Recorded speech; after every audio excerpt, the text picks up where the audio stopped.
¿Qué tal? Muy buen día a todas, a todos. Mi nombre es Omar Romero, soy estudiante del doctorado en Derechos Humanos del Centro Universitario de Tonalá de la Universidad de Guadalajara. Y el día de hoy tengo el gusto de dialogar con el licenciado Adlai Ortega Telles. Adlai, buen día, ¿cómo estás? Muy bien, ¿cómo estás tú, Omar? Muy bien, muchísimas gracias, Adlai, por el espacio, por este diálogo.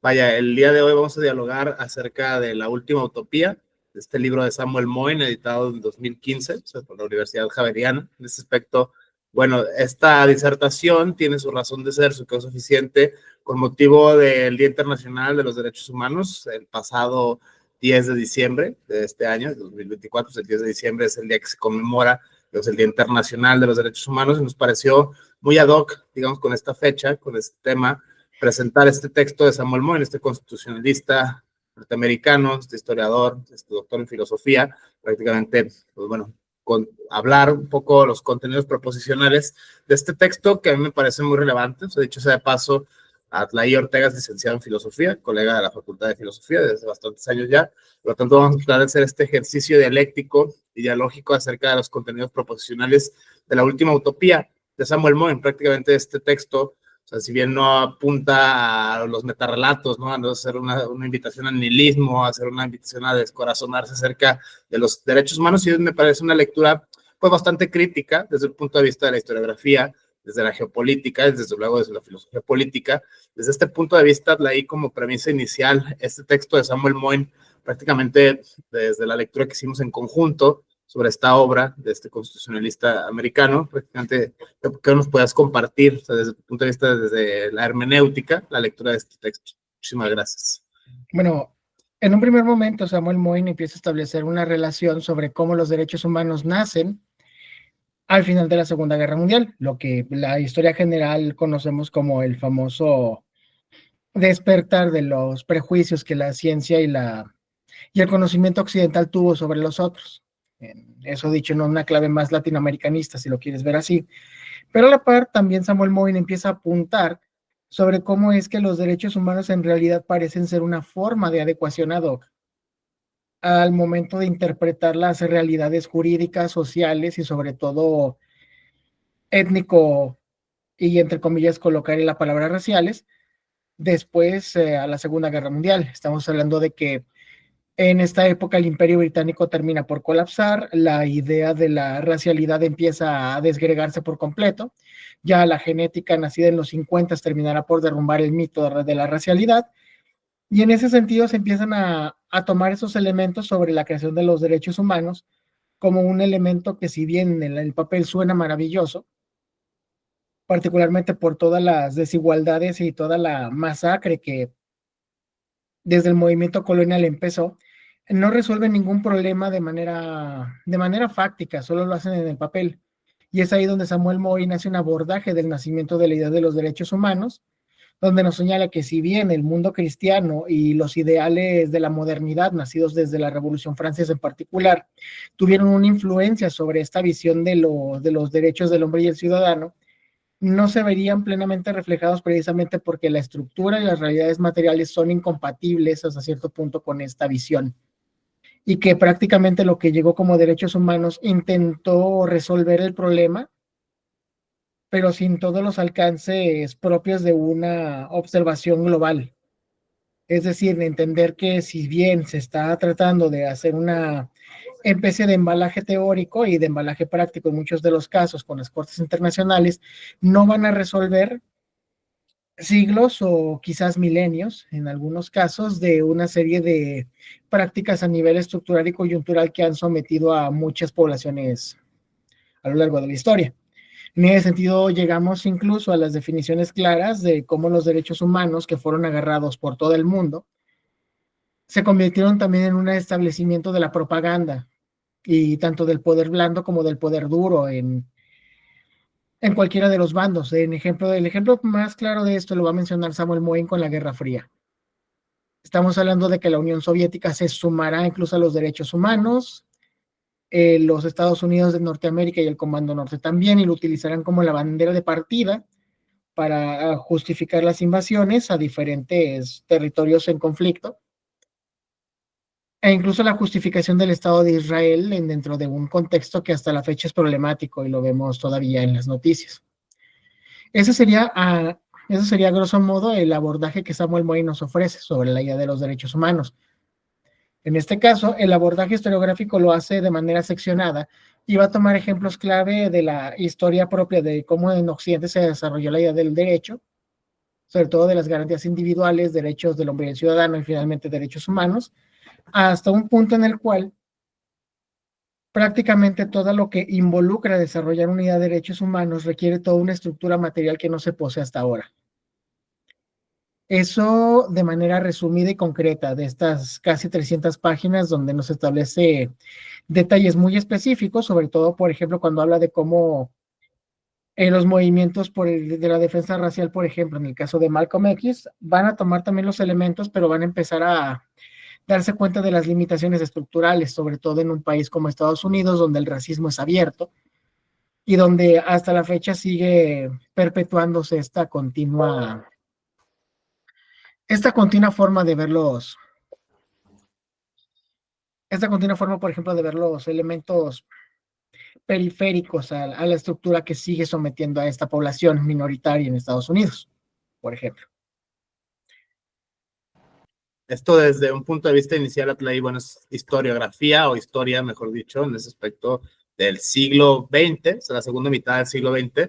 Todo comienza, bueno, pues como lo mencionabas, ¿no? Desde este punto de vista, el punto de partida justo de Samuel Moyn. Samuel Moyn tiene un capítulo muy interesante, la humanidad antes de los derechos humanos, ¿no? En este aspecto es el antes y el después. Muchos autores, bueno, ponen la declaración del 48, ¿no? La de derechos humanos, tal, y con, digamos, lo vamos a poner con pinzas o con paréntesis. En ese aspecto son valores universalistas, viene de valores cristianos, y digamos, muchas de las deficiencias discursivas y teóricas que en el presente empiezan a tener las paradojas, sobre todo a la luz de los fenómenos emergentes del siglo XXI, empiezan a poner de manifiesto esta, digamos, vena de análisis, ¿no? Están inspirados en la filosofía kantiana, vienen de presupuestos de la filosofía tomista, están impregnados de una filosofía cristiana. Esto por un lado, digamos, ideológico, es un mero análisis crítico del discurso. Por otro lado, la cuestión historiográfica, me parece muy interesante en este fenómeno jurídico, sociológico, de la segunda mitad del siglo XX a la fecha, el nacimiento de ordenamientos jurídicos constitucionales dentro de la lógica del derecho internacional de los derechos humanos, ¿no? En ese aspecto surge todo esto, sí, bueno, tras la guerra, como el no plus ultra, ¿no? El jamás nunca de nuevo, acerca de la Shoah, o sea, el nazismo, el fascismo, el totalitarismo, un montón de fenómenos, sucesos, atropellos que no se habían visto, digamos, en la historia de la humanidad, y surgen, digamos, como la última utopía, ¿no? Le llama a Samuel Moyn en este aspecto la última apuesta por el discurso de la racionalidad frente a la barbarie, ¿no? Que eso algunos autores lo han visto, pues sí, de manera muy poética, de manera muy idílica. Otros han visto, bueno, prácticamente las cuestiones geopolíticas, las cuestiones económicas, las cuestiones culturales. ¿Por qué falla, digamos, este proceso emancipatorio, este proceso civilizatorio? Pues bueno, es la adhesión del deber ser y el ser, ¿no? Que es donde fallan, digamos, todas las filosofías de carácter kantiano. En ese aspecto se topan con la realidad, ¿no? En ese aspecto es una de las críticas más fuertes que ha habido a los derechos humanos. Esto por un lado. Por otro, o sea, con cerraría esta ronda, en ese aspecto, se ha visto el discurso precisamente a nivel discursivo. Pienso cómo se ha configurado en la contemporánea filosofía del derecho y en la contemporánea filosofía política. Esto del análisis crítico del discurso, pienso que se en la escuela de Frankfurt, Habermas, Otto Appel, incluso de la Cortina, esta gente que habla de la ética de la discursividad, ¿no? Como prácticamente paradigmas para podernos apropiar de estos fenómenos. Muchos lo han criticado, sobre todo desde sociedades no occidentales. O sea, los derechos humanos, sí, por un lado, civiles, culturales, políticos, etcétera, etcétera, etcétera. Incluso esta versión muy pedagógica, incluso para algunos muy superada ya desde este punto de vista, las generaciones de derechos humanos, ¿no? En ese aspecto, pues, no se sigue que sea la realidad, sino es un mero aproximarse, digamos, de carácter pedagógico, atribuido a Karel Basak, ¿no? Esta de primera generación, segunda generación, tercera, cuarta, algunos dicen quinta, sexta, por ahí van los tiros. Esta es una lectura, digamos, muy pedagógica, muy introductoria a los derechos humanos, al estudio de los derechos humanos como tal, no solo como fenómeno jurídico, que es muy interesante verlo también desde elementos extrajurídicos, que se llama la sociología, la política, la antropología, la historiografía. En este caso, Samuel Moyn presenta clases magistrales, digamos, de historia de la filosofía política del siglo XX y de la historiografía de la geopolítica del siglo XX. Igual, ¿no? En ese aspecto, la crítica más fuerte, creo que a mí me parece interesantísima esta premisa, cómo es que por un lado sí son un arma de emancipación este discurso racional que presumiblemente tiende a acabar con la barbarie, los excesos de poder frente a particulares frente a otros particulares, etcétera. Pero bueno, también se ha calificado, sobre todo desde sociedades no occidentales, Adlai, en este aspecto, como un arma de opresión, el arma de opresión y de dominación per se, o sea, en virtud de la humanidad, en virtud de la paz, o sea, en virtud de los derechos humanos, se han cometido decenas de atropellos durante la historia, ¿no? Se son bien documentados muchos de las apropiaciones discursivas con otros fines, incluso en el caso mexicano, no es desde luego la excepción, mucho se ha criticado la adhesión de México a los sistemas internacionales en materia de derechos humanos, pues por cuestiones económicas, ¿no? No es que haya entrado el Estado mexicano, pues sí, por la paz mundial, la paz perpetua, este sueño kantiano, de nuevo vuelvo a Kant, ese aspecto, sino pues bueno, para figurar dentro de los clubes económicos y tener los beneficios que de ello emanan, ¿no? En ese aspecto es interesante esta crítica, por un lado, si la génesis histórica, esto como un fenómeno eminentemente del siglo XX, por otro lado, como el análisis crítico del discurso, es sí un arma de emancipación, pero también es la opresión de los pueblos. Pensamos en sociedades que no necesariamente son occidentales, ¿no? En ese aspecto, las periferias del sur global, se le van a llamar algunos en este sentido, estas terminologías, pues bueno, quizá puedan reconstruirse a la luz de los fenómenos contemporáneos. Pero bueno, yo dejaría esta segunda intervención con estas premisas: la ética discursiva que emana de los derechos humanos, la potencial arma de opresión o de emancipación según sea el caso de este mismo discurso, prácticamente la irrupción que tienen los ordenamientos locales que ha dado orígenes a fenómenos constitucionales muy interesantes, ¿no? Pensamos sobre todo México, neoconstitucionalismo, nuevo constitucionalismo latinoamericano, garantismo, pospositivismo, depende del teórico, depende de la escuela, depende de los fenómenos, depende de digamos, las escuelas, las comunidades epistémicas. Desde su punto de vista es muy interesante esta premisa, lo dejo aquí ahora para hacer como que el intercambio, sobre todo dialéctico y dialógico acerca de esta lectura de la última utopía, que creo que me parece fenomenal retomar este autor, sobre todo ahora con la conmemoración del Día Internacional de los Derechos Humanos, ¿no? Que fue, insisto, el pasado 10 de diciembre de este año. Así que bueno, ahí lo dejo. Bien, en el caso, por ejemplo, de utilizarlo como un discurso garantista para hacer un arma de opresión, empecemos con ese, es muy conocido por todos. Para esto, pues, podemos utilizar las nociones propias de poder blando y poder duro. En este caso, si no se está familiarizado con ellas, es muy simple. El poder blando es utilizar todos los medios de la hegemonía cultural para poder ganarse adeptos fuera de la cultura de la que procede. Ejemplo de ello, pues pasa con el cine norteamericano en su gran mayoría, que no sobran, no son pocas las lecturas que aseveran que desde el cine norteamericano hasta los videojuegos, pues tienen ya una agenda cultural muy bien marcada. En ese sentido, hay una parte donde se habla de la libertad, la igualdad y la fraternidad, estos ideales modernos, hasta el punto en el que ya la visión neoliberal es la que coopta por completo a los derechos humanos, y ya el establishment americano pues los va a utilizar para justificar cualquier invasión alrededor del globo. Ejemplo de esto lo podemos ver en el caso de Muammar Gaddafi, atacado durante 1985, la cuestión de Libia, y posteriormente una guerra civil que ocurrirá en la primera década del siglo XXI. Ese es uno. Podemos verlo en el caso de Irak, en el caso de Afganistán, la intervención en la guerra de Corea, en ese caso, la cuestión vietnamita de la Segunda Guerra de la Indochina. Los ejemplos sobran.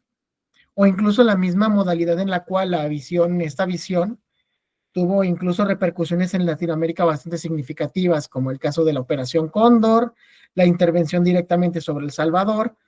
Lo hemos visto siempre.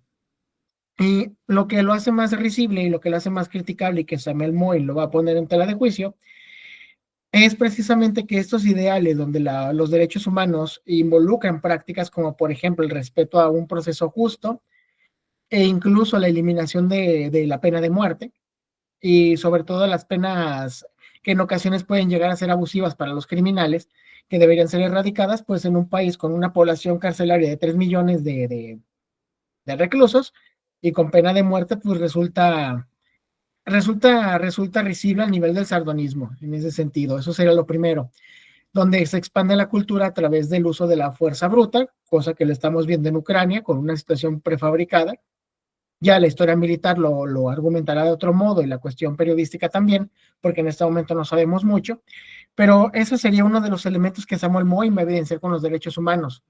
Son adquiridos en este caso ya por la corporatocracia y van a ser jugados como uno de los tantos elementos propagandísticos más para jugar con la idea. Esa sería una. Ahora, sobre las cuestiones de las sociedades no occidentales es muy interesante porque el relato donde Samuel Moy va a empezar a llamarlo utopía, parte también de esta visión de los metarrelatos. Si bien Samuel Moyn es muy crítico, muy preciso y aborda la situación desde una historiografía de la manera más fría posible, va a determinar que esta cosa funciona de manera similar a los metarrelatos, entendiendo por cosa esta situación epistémica conocida por derecho como derechos humanos. Ontológica primero, después epistémica, para tenerlo muy en claro. En ese sentido, esta visión de los derechos humanos, ¿qué impacto podría tener en, por ejemplo, una sociedad como la India, por ejemplo, ¿no? Eso en primer lugar, y ya en segundo lugar, es como estas culturas, en lugar de asimilarlo de una manera más orgánica, podrían, pues, estas cuestiones ideológicas, porque tienen un corte ideológico, son prácticamente impuestas. O sea, no es lo mismo, por ejemplo, cómo es que la idea del comunismo, y esto con sus matices, por supuesto, llega a China y es asimilada por esta población, a lo que ocurre, por ejemplo, cuando se impone una cuestión completamente ideológica y política contra algo que todavía no lo ha asimilado y se siente como una cuestión impositiva, por ejemplo. Eso sería uno de los elementos que también se abordarían de una especie de imposición prácticamente ideológica de la noción de derechos humanos. O sea, en combinación de una asimilación que podría ser más fructífera para todos. Esa Vale, sería. gracias a todos.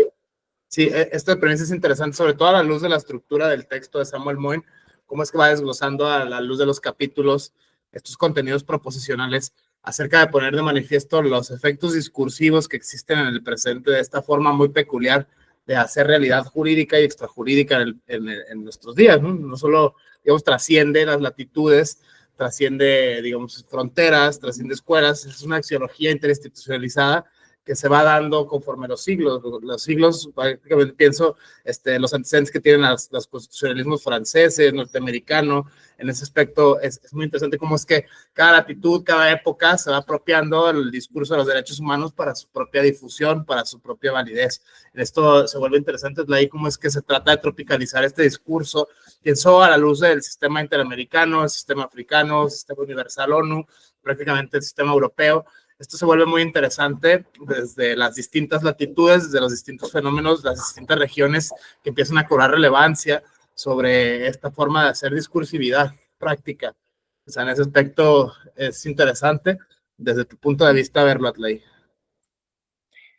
Como te decía antes, volvemos a esta cuestión contradictoria de, bueno, predico los derechos humanos, pero tengo 3 millones de presos, o simplemente que necesito imponer estas nuevas visiones, por ejemplo, para poder regular mejor incluso, incluso la migración, como está ocurriendo en México, pero a la par tengo la increíble voluntad de utilizar todo el lobby militar para poder salirme de una crisis económica, que es algo muy común que ocurre con Estados Unidos.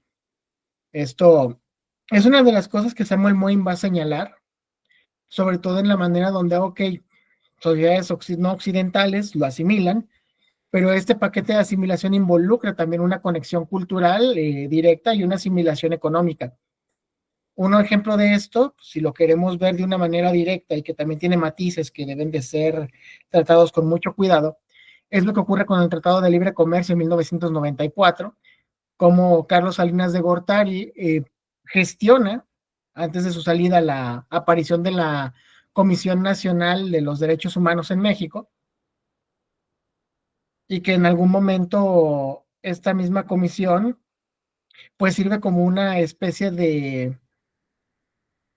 de tapadera organizativa para algunos de los crímenes contra periodistas más conocidos en México, por ejemplo.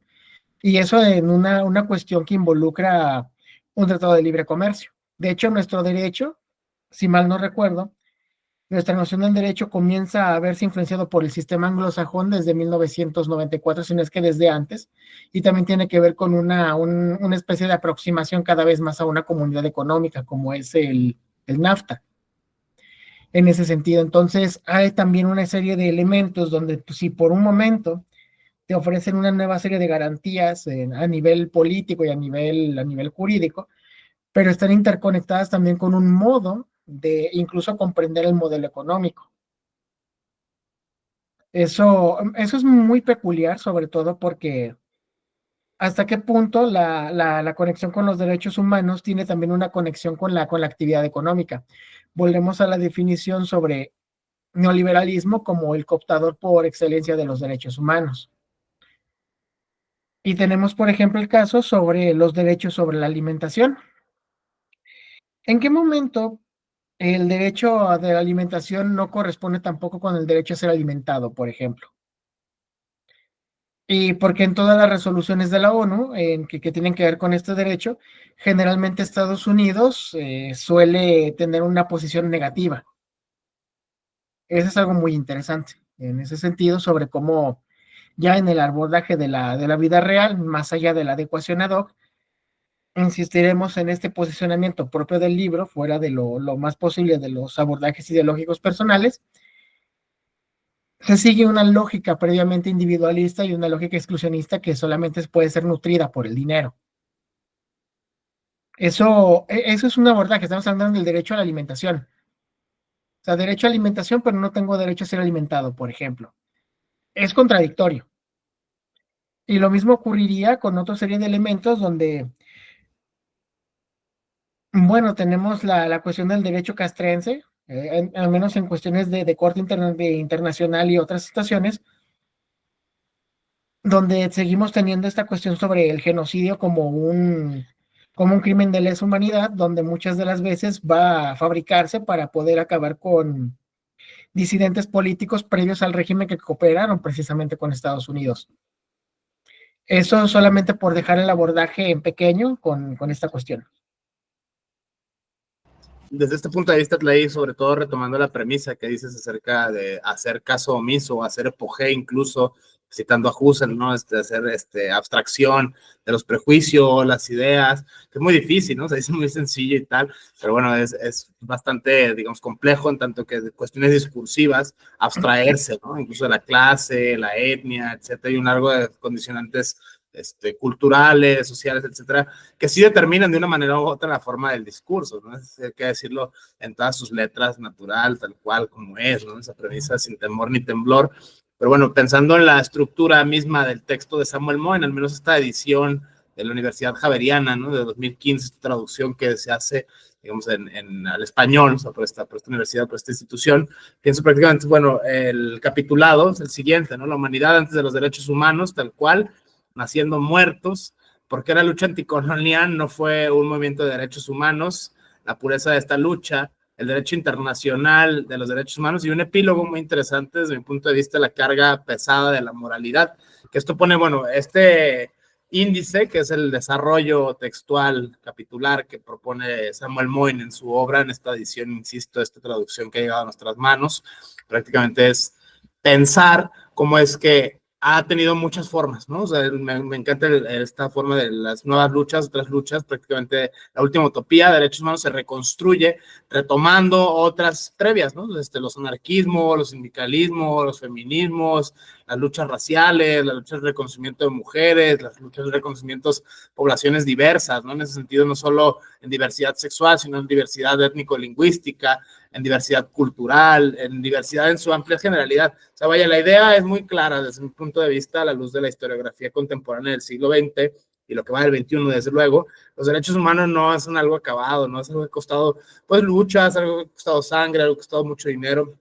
muchas veces en muchos círculos académicos se tiende a pensar, ¿no? Sobre todo cuando son activismos, muchos activismos ingenuos, dicho sea de paso, hay que decirlo tal cual también en sus letras, prácticamente, no sé, cambiar la realidad solo con post, ¿no? O sea, cambiar la realidad solo con consignas, o solo con formar parte, posturas, poses, etcétera. Eso es muy interesante desde un punto de vista estético, desde un punto de vista intelectual, si se quiere. Sin embargo, pues desde un punto de vista económico, político, cultural, incluso jurídico, pues es muy distante de tener una incidencia en el espacio público, en el espacio privado, ¿no? En ese aspecto es muy interesante que decirlo. Muchas personas muchas veces tienen también la tentación demoníaca a mirar por encima del hombro a quien no asume estas cargas súper elevadísimas de moralidad, los derechos humanos, la bioética y tal, o sea, así como vistos como modas, como ideología, ¿no? Como en su momento fue, qué sé yo, el marxismo, como en su momento que fue, qué sé yo, las teorías de género, los feminismos. O sea, no tengo nada en contra de ninguna manifestación, todas me parecen valiosas. Sin embargo, sí hay ciertos excesos discursivos en ciertas comunidades epistémicas, sobre todo tratándose de derechos humanos, una versión muy idílica, muy idealista, o sea, prácticamente tratar de verlos como ya algo acabado, ¿no? Como algo, ya tenemos democracia constitucional, ya tenemos igualdad, ya tenemos libertad, o sea, prácticamente es un constante ir creando esta lucha, ¿no? En ese sentido dice Samuel Moe, la pureza de esta lucha, ¿no? En ese aspecto, estos ideales morales elevadísimos que, pues bueno, como toda la filosofía kantiana y como todos los presupuestos que de ella emanan, encuentran el problema de la realidad y la idealidad de frente, ¿no? En ese aspecto, cómo es digamos, notorio a la luz del discurso, ver cómo hay distintas posturas. O sea, en ese aspecto lo pienso a la luz de los mismos feminismos, ¿no? O sea, a la luz de los mismos fenómenos, el mismo feminismo de blancas, heterosexuales, ricas, que el de negras, de la diversidad sexual no tan rica, ¿no? En ese sentido, sí se pone muy de manifiesto esta cuestión, o sea, uso este ejemplo del feminismo, no para señalar, ni mucho menos atacar, ¿no? En ese aspecto, no simplemente para poner de manifiesto esta diversión discursiva, o sea, depende, si va a depender naturalmente desde dónde se parta el discurso, ¿no? Si es un discurso eminentemente político, si es un discurso económico, si es un discurso académico, o sea, pienso sobre todo en la infinidad de activismos que hay, o sea, realidades atroces que hay, por ejemplo, en México en materia de derechos humanos en el pleno siglo XXI. Esto puede pensarse incluso todavía más atroz en otras latitudes, que sea el sistema africano, el sistema europeo, el sistema interamericano, tiene sus peculiaridades, ¿no? Tiene sus peculiaridades no solo a la luz de la historia de los países mismos que forman parte de los tratados internacionales en materia de derechos humanos, sus cuestiones como culturales, sobre todo esta que me parece muy interesantísima, la libre determinación de los pueblos y los usos y costumbres, como muchas veces entran en contradicción directa con estos presupuestos occidentales. O sea, eso es la crítica, ¿no? O sea, los estabas hace rato en clave gramsciana, de la hegemonía cultural, o sea, prácticamente esta carga axiológica, esta carga institucional, esta carga económica, esta carga política, es la carga, ¿no? Es prácticamente, es la forma, esta forma es la manera y no hay otra manera, ¿no? En ese aspecto suena mucha violencia discursiva, suena mucha violencia epistémica, como sobre todo grandes ideales, sobre todo en este caso los derechos humanos en específico, han sido utilizados para pues, justificar atropellos, hecatombes, masacres, ¿no? Prácticamente, incluso en el presente, un fenómeno discursivo muy interesante es que ciertos grupos que tienden, no sé, a la discriminación en alguna de sus formas, que sea por etnia, por sexo, por género, por identidad sexual, etcétera, usan el discurso de los derechos humanos para poder justificar, digamos, su postura, ¿no? Ahora resulta que ya no puedes interpelar a cualquier interlocutor que esté haciendo violencia epistémica, porque, bueno, prácticamente puede replicar legítimamente desde un punto de vista incluso jurídico que estás violentando su libertad de expresión, que estás violentando su libertad de conciencia, ¿no? Que estás violentando, perdón, su libre desarrollo de la personalidad, ¿no? Incluso algo muy interesante como es que estas herramientas discursivas son muy moldeables, o sea, en ese aspecto se secularizan ciertas tendencias, se popularizan otras, sobre todo lo pienso a la luz de los fenómenos que corren, o sea, no solo en México, sino en la región, incluso en el mundo, esta relación entre derechas y derechos, esta vuelta de los populismos, de los neofascismos, una serie de fenómenos que presumiblemente ya estaban acabados. En ese aspecto fueron los que de una manera u otra detonaron el surgimiento de estas formas discursividades, en este caso los derechos humanos. Pienso en los excesos, los atropellos, por parte no solo de los estados, sino de particulares, también en específico ahora en el presente, se piensa este paradigma, o sea, prácticamente no es, digamos, ingenua la carga de la prueba, o sea, no hay algo desinteresado, volviendo a Kant, ¿no? Las cargas científicas, las cargas del discurso normativo, filosófico, no tienden a estar desligadas de la política, ¿no? Siempre hay una relación a favor, en contra, pro, algo, siempre hay algo, digamos, que mete en el discurso, prácticamente quien pretenda con esto ser apolítico, pues, bueno, está muy lejos de estar en lo correcto, ¿no? Eso, desde mi punto de vista, pues es muy criticable tal cual esta premisa, muy polémica incluso, pero bueno, desde este enfoque, me parece que sí implica cierto posicionamiento, no solo dialéctico, sino dialógico al momento de hablar de estos tópicos, incluso al momento de hacer crítica, al momento de sumarte, o sea, el aspecto ya implica un algo, ¿no? Esta habilidad discursiva, pues hay que decirlo, todas sus letras, y bueno, el discurso de los derechos humanos no es un discurso neutral, es un discurso cargado de muchas cuestiones axiológicas. Y aquí es donde entra un problema muy interesante desde mi punto de vista, con esta cierre, esta intervención,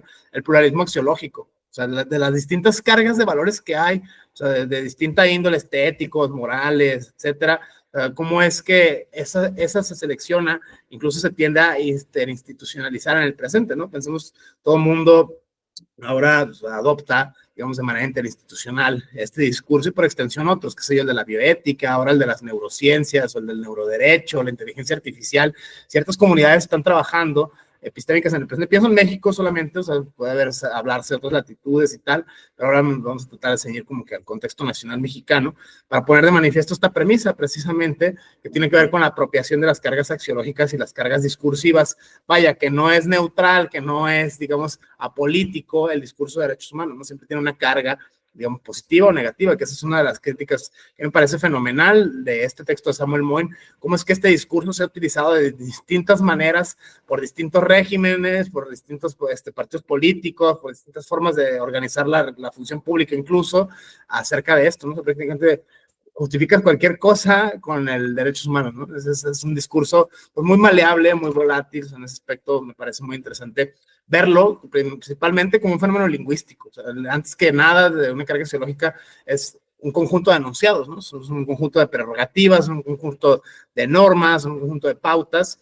que pretenden regular la convivencia entre los hombres, ¿no? De manera armónica, de manera civilizada, etcétera, y que implican a su vez nociones elevadas de ciudadanía, o sea, implican otras formas de moralidad que van en contra muchas de las veces contra el etos cultural de muchas naciones. Entonces es donde entran estos conflictos famosos en materia de derechos humanos, la famosa ponderación de derechos, o sea, como dos cosas que son buenas pueden tener conflictos entre sí, ¿no? En este sentido es muy interesante pensar esto desde la mera discursividad y cómo es que esa discursividad práctica se institucionaliza y cómo esa institucionalización a su vez conlleva a la interiorización por parte de particulares, ¿no? Por parte de ciertas personas, ya sea por la academia, ya sea por la divulgación, etcétera, la política, qué sé yo, el activismo.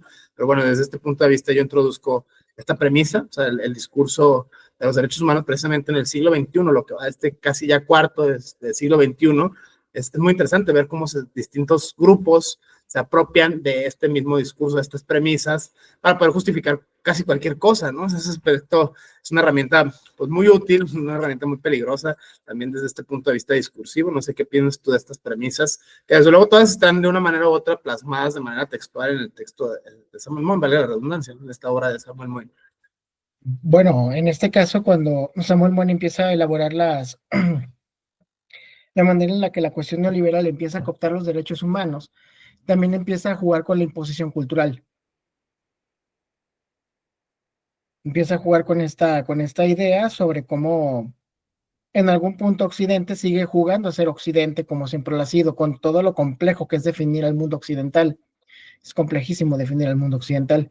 Y en general, las extremas derechas, sobre todo en este resurgir de las extremas derechas por todo el planeta, o sea, podemos pensar incluso en cómo es que la educación sexual en Japón fue cooptada desde la administración de Abe Shinzo, hasta cómo los grupos pro vidas en México toman elementos del sincretismo del mundo que mal llamado indígena en muchos de los casos, para poder justificar la noción del mundo pro vida, de la noción de la lucha en contra del aborto. Por ejemplo, ¿no? Siempre está esta continua tensión donde lo van a aprovechar precisamente ya como una carga ya propiamente propagandística, como se mencionaba al inicio. Y es porque la idea es poderosa. En general, si lo tomamos en otra clave propia del metarrelato, los derechos humanos hacen lo que Jean-François Lyotard, si lo pronunció correctamente, examina sobre la cuestión del metarrelato, tanto en la condición del hombre posmoderno como en la posmodernidad explicada a los niños, sobre cómo todos los sismos trataban o podrían ser vistos como una forma de reduccionismo teórico de toda la realidad. tratando de simplemente enfocar lo que les era conveniente para que el modelo para que en lugar de que el modelo teórico se amoldara a la realidad, era para que la realidad se moldara al modelo teórico, creando precisamente una forma de narrativa similar en ese sentido y en esta descripción, grosso modo, como si fuese una receta de cocina para poder seguirla y poder tener resultados esperados, hasta que el tope civilizatorio los va a tener que enfrentar hacia cómo el discurso científico sí tiene una carga política, cómo el discurso de las ciencias sociales y las humanidades siempre lo ha tenido, cómo es que la psiquiatría tuvo que empezar a darse cuenta de todos los errores del pasado. Por ejemplo, hablemos de la condición de la homosexualidad, que en los manuales de psicología de la APA seguía siendo tratado como un trastorno o como una cuestión clínica, al margen de la enfermedad mental, hasta bien entrados 1970 y su completa erradicación en los años 90 como una condición simplemente de gusto, que sé que eso podría ser discutido ya por la bioética y los estudios de género.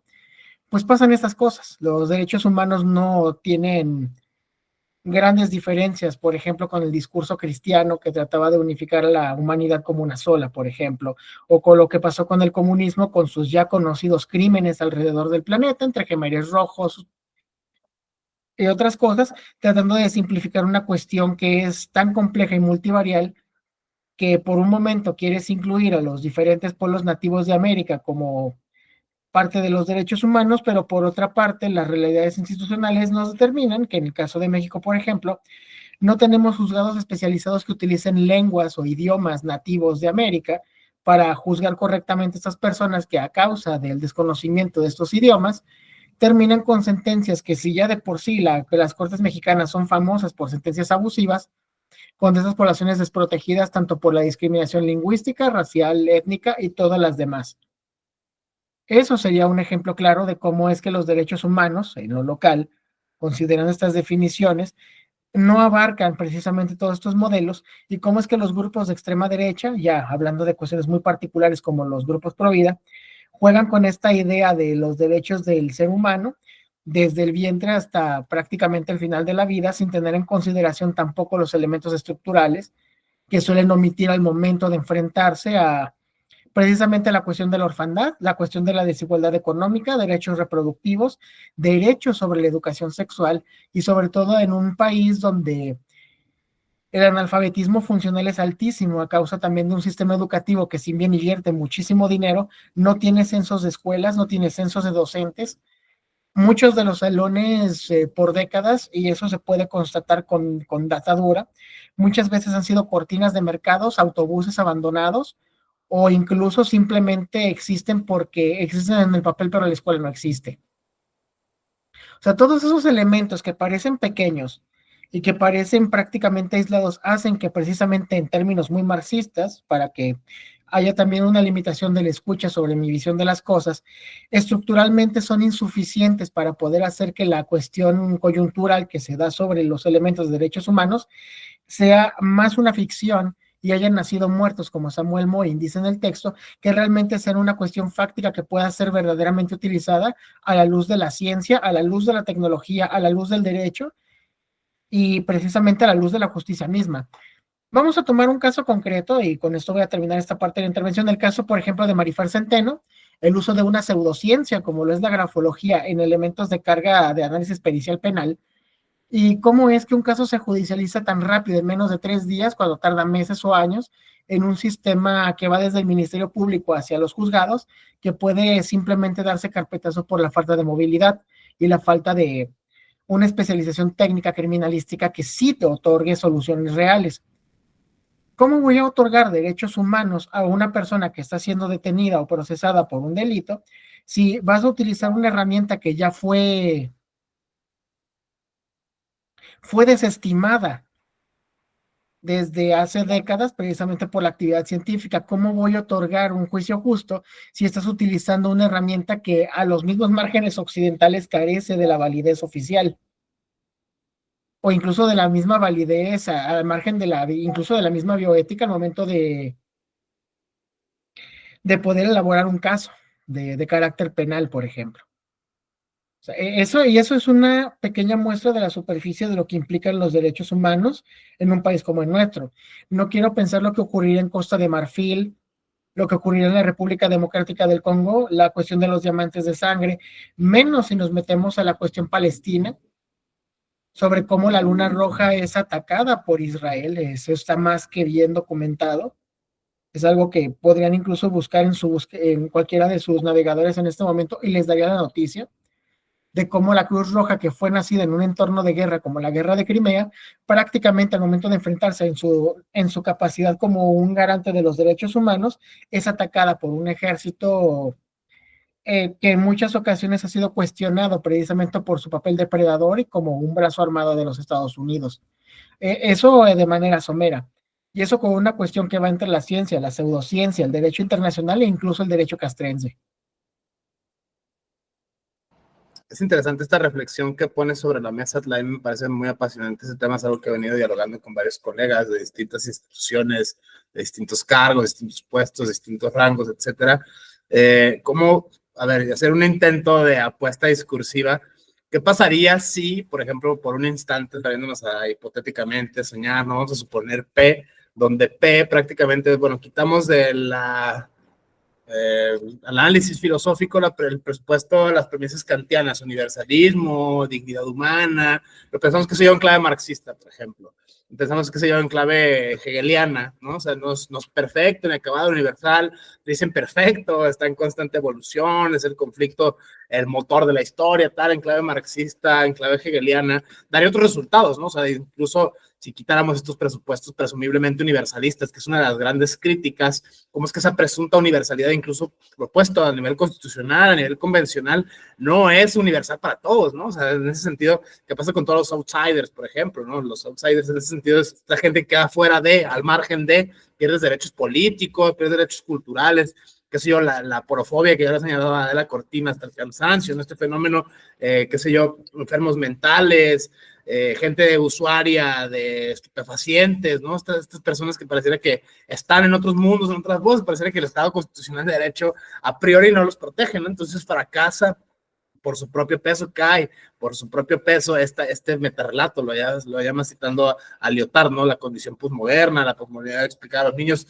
como la caída de los grandes relatos de Occidente. O sea, prácticamente la historia misma, el desenvolvimiento de las sociedades contemporáneas ha demostrado empíricamente la falsedad de cualquier pretensión de universalidad. En ese aspecto, incluso en las tendencias jurídicas contemporáneas se habla acerca de la individualización del derecho, la particularización del derecho. Vamos dando más chance a ciertos grupos vulnerables porque tienen ciertas características históricas y no otras. Pensemos, pensé yo, la cuota arcoíris, la cuota de género, en ese sentido, estas políticas afirmativas que tratan de apostar precisamente por esta forzada inclusión, ¿no? Incluso hay quienes han atacado esto, ¿no? Incluso esto, las cuestiones de género, de etnia, clase, o sea, en ese sentido todas las condicionantes que precisamente son las causales, digamos, de discriminación potencial, están plasmadas en la Constitución mexicana, en el artículo primero, tal cual, ¿no?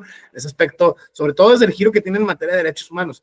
Vaya, que a lo que voy es el analizar estos presupuestos históricos discursivamente hablando y encontrar las raigambres políticas. O sea, una de las venas que ha señalado me parece muy interesante es al margen de la filosofía política o la filosofía del derecho o la filosofía secas que subyace, digamos, al discurso de los derechos humanos, esta epistemología, digamos, transcultural, interinstitucional, que presumiblemente es universal. De ahí es donde radica desde mi punto de vista el problema. Yo me gustaría como que ensayar esa premisa para ir ensayando también una especie de conclusión parcial, ¿no? Desde luego por ética.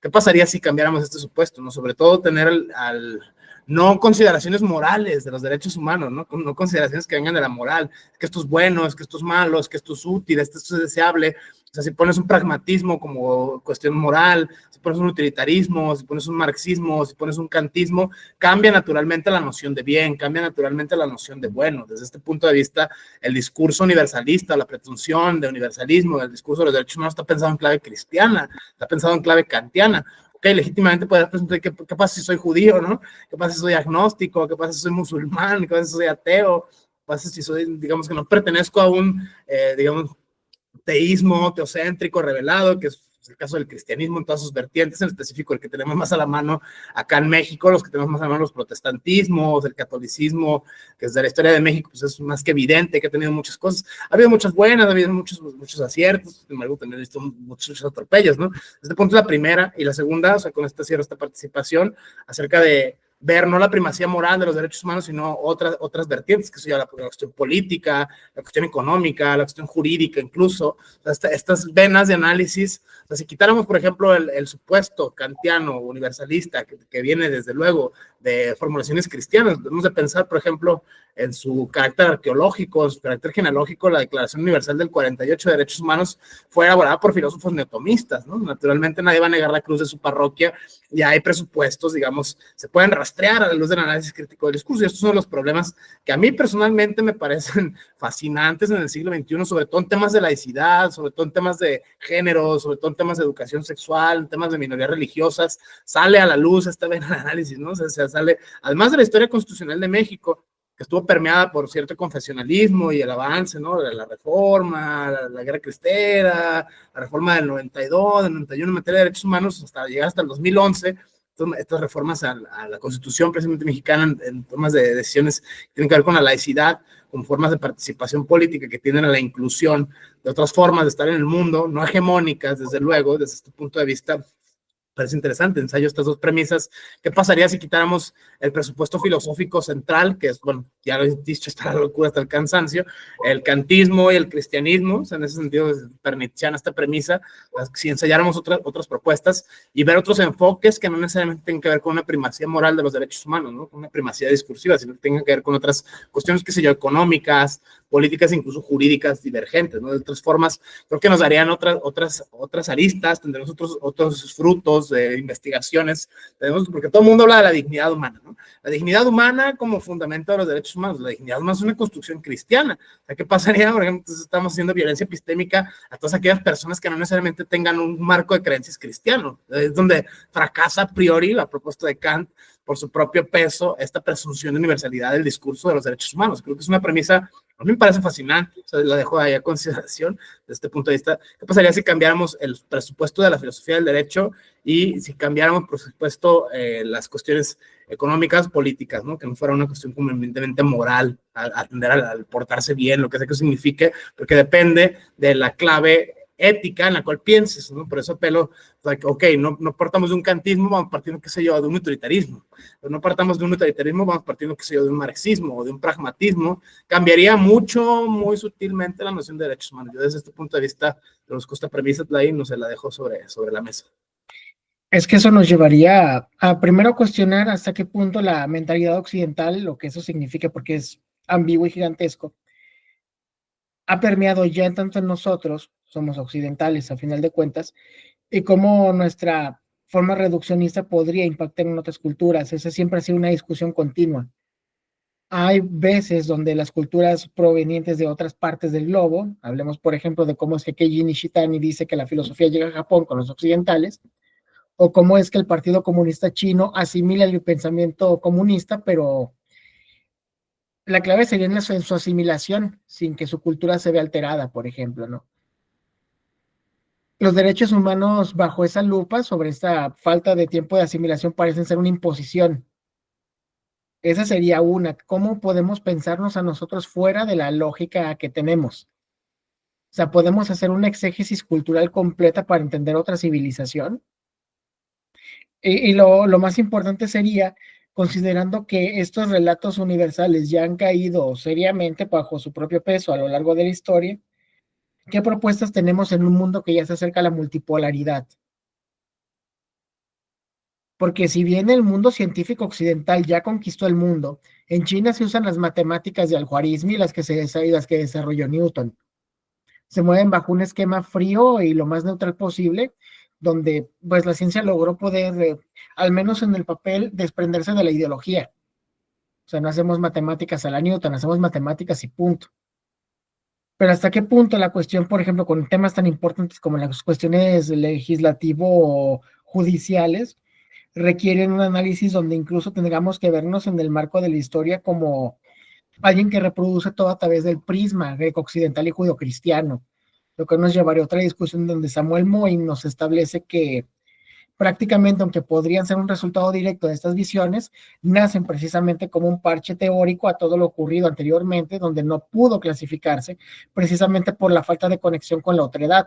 Eso ya utilizando un lenguaje, si bien dusseliano, que no me agrada tanto, solo para que él escucha, lo tenga en consideración de que también mi condición ideológica puede afectar incluso al interlocutor, pues tendríamos que verlo también desde ese nivel de las otredades. Es decir, cómo podemos trabajar con las otredades donde un proceso tan rápido no parece haber sido asimilado y parece más una imposición.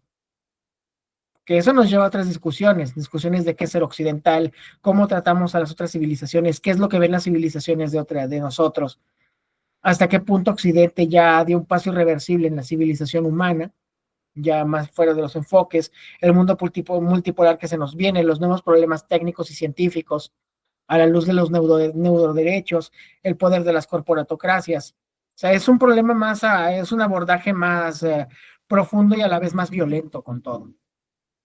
Esa sería mi conclusión.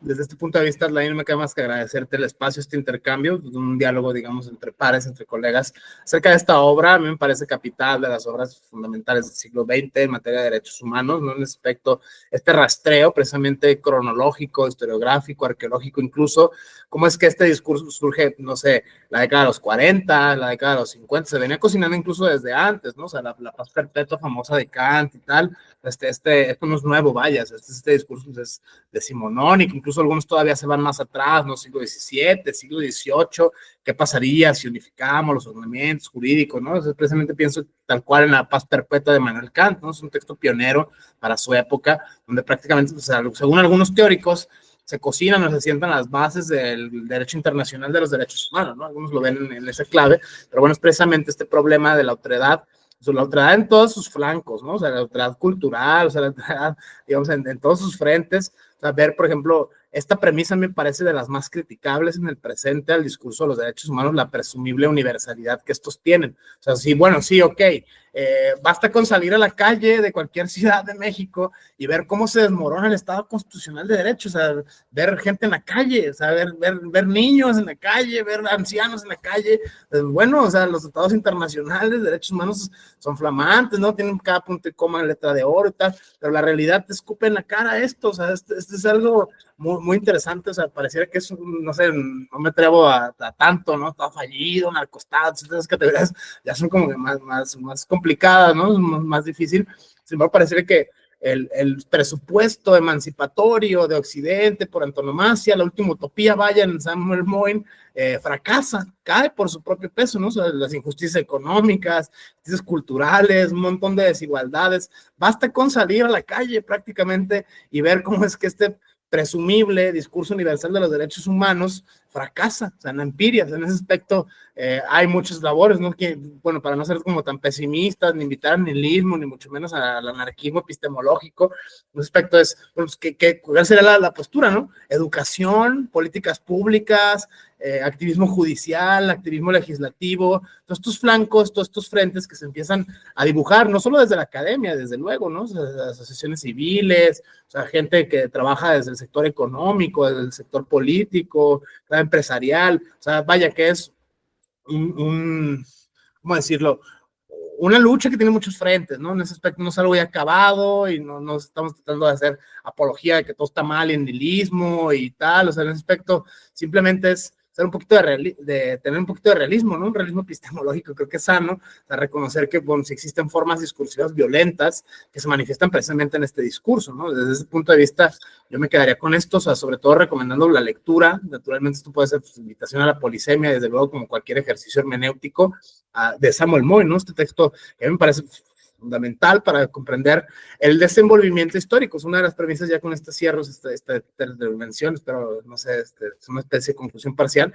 ¿Cómo es que este discurso que surge en los años 40 del siglo pasado, 1940, 1950, después o antes, incluso hay diferencias de opinión, ¿no? Si surgió antes de la declaración, si fue después, ¿cómo es que según Samuel Moyn no tiene este peso institucional, ni discursivo, ni ideológico, sino hasta los años 70, ¿no? O sea, prácticamente no estamos hablando de una evolución histórica, cómo es que distintas latitudes, cómo es que distintos gobiernos, cómo es que distintas culturas, incluso lo que lo decías hace rato, ¿no? El tema de la Guerra Fría, Occidente y Oriente, ¿no? O sea, el capitalismo, el bloque capitalista, el bloque comunista, tienen su propia interpretación de los derechos humanos, ¿no? Tienen su propia escala axiológica acerca de cuáles van. O sea, esto nos hace pensar, sobre todo a la luz de los andamiajes conceptuales que tenemos en el presente, el tema de la ponderación de derechos, no sé qué derecho es más valioso y sobre quién, o sea, cuál tiene primacía. Si todos somos iguales, si todos somos universalmente dignos, ¿no? Per se, por haber nacido, que es las grandes críticas que le han esgrimido a los derechos humanos, estar fundamentadas en el justnaturalismo. O sea, prácticamente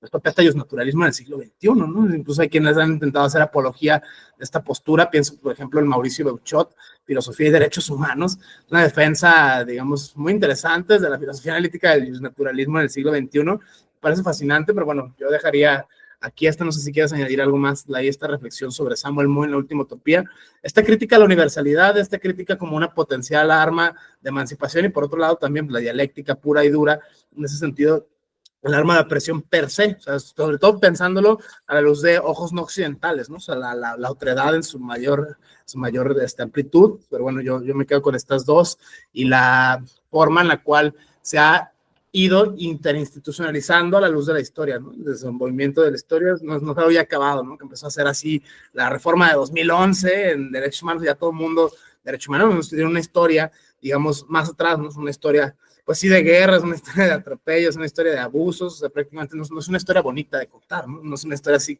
como todo idílico y todos son derechos humanos, todos somos libres, iguales, etcétera, sino que prácticamente es una constante historia de atropellos de mil y un maneras, ¿no? De mil y un formas, pero bueno, yo dejo aquí estas premisas, no sé si quieres añadir algo más, Ley, para cerrar este diálogo sobre Samuel Moy en La Última Utopía. Bueno, lo único que podría aportar como una conclusión del autor en cuestión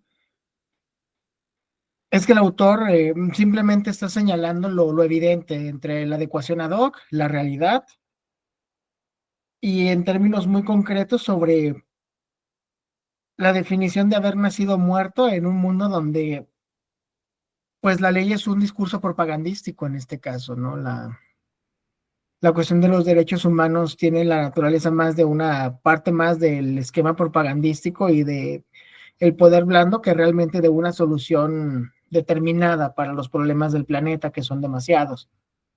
Ese sería mi abordaje, por ejemplo, mi conclusión. En ese sentido, y también entender que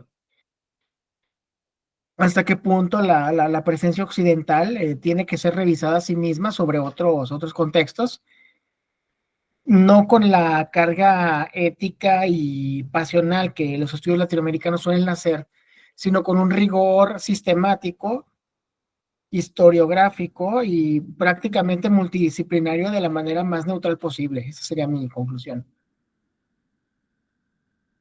Vale, muchísimas gracias, Atlaí. Este diálogo con Atlaí Ortega, licenciado en filosofía, acerca de La Última Utopía de Samuel Moy, este libro, bueno, escrito por este constitucionalista, historiador y filósofo vivo todavía, ¿no? Este profesor vivo. Es interesante verlo desde la contemporaneidad.